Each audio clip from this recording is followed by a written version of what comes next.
এখন যেহেতু বাজারে জলপাই উঠেছে, অবশ্যই সবাই আচার বানানোর জন্যই কিনে নিয়ে আসবে। তো আমরাও নিয়ে এসেছিলাম। তো ভাবলাম বিকালে যেহেতু একটু বসেই আছি সবাই মিলে, তাহলে জলপাই মাখা খেলে কেমন একটু হয়। তাই সবাই মিলে লেগে পড়লাম জলপাই মাখাইতে। তো প্রথমে ভাবি এরকম করে ঝুরি করতেছে, একা একা করতেছে, একা একা করতে তো আর আগায় যাইব না। তাই ভাবলাম দুজনে মিলে করি, যেহেতু এটাতে একটু ধার থাকে, হাতেও লেগে যাওয়ার চান্স থাকে। তাই আস্তে আস্তে ভিডিওটা বানানো হয়েছে, কিন্তু ভিডিওটা পরে এডিট করার সময় একটু জোরে দেওয়া হয়েছে। আবার ভাবেন না যে জোরে জোরে দেওয়া হয়েছে, এগুলো আস্তে আস্তেই করেছি।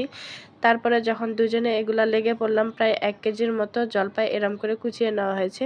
আর এইদিকে শিলনোড়ায় হচ্ছে যে একটু সরিষা, একটু শুকনো মরিচ ভেজে নেওয়া হয়েছে, কিছুটা ধনেপাতা দিয়ে এগুলা কিছুক্ষণ বেটে নেওয়া হচ্ছে। আর হ্যাঁ, শুধু শুকনো মরিচ দিয়ে একটু ঝাল কম হওয়ার কারণে পরে আরও কিছুটা কাঁচামরিচ দেওয়া হয়েছিল, যা ভিডিওতে তোলা হয় নাই, কাঁচামরিচটা স্কিপ হয়ে গেছে। তো এগুলো এখানে বাটা হয়েছে। আর এইদিকে এই যে জলপাইগুলো আমরা দুজনে কুচিয়ে নিয়েছি। জীবনে ফার্স্ট টাইম আমি এরম করে জলপাই মাখা খাচ্ছি। আমি আর আগে খেয়েছি জলপাই সিদ্ধ করে শুকনো মরিচ দিয়ে ভর্তা করে সরিষার তেল, একটু বিট লবণ এভাবে খেয়েছি, কিন্তু এরকম কাঁচা কখনো খাওয়া হয় নাই।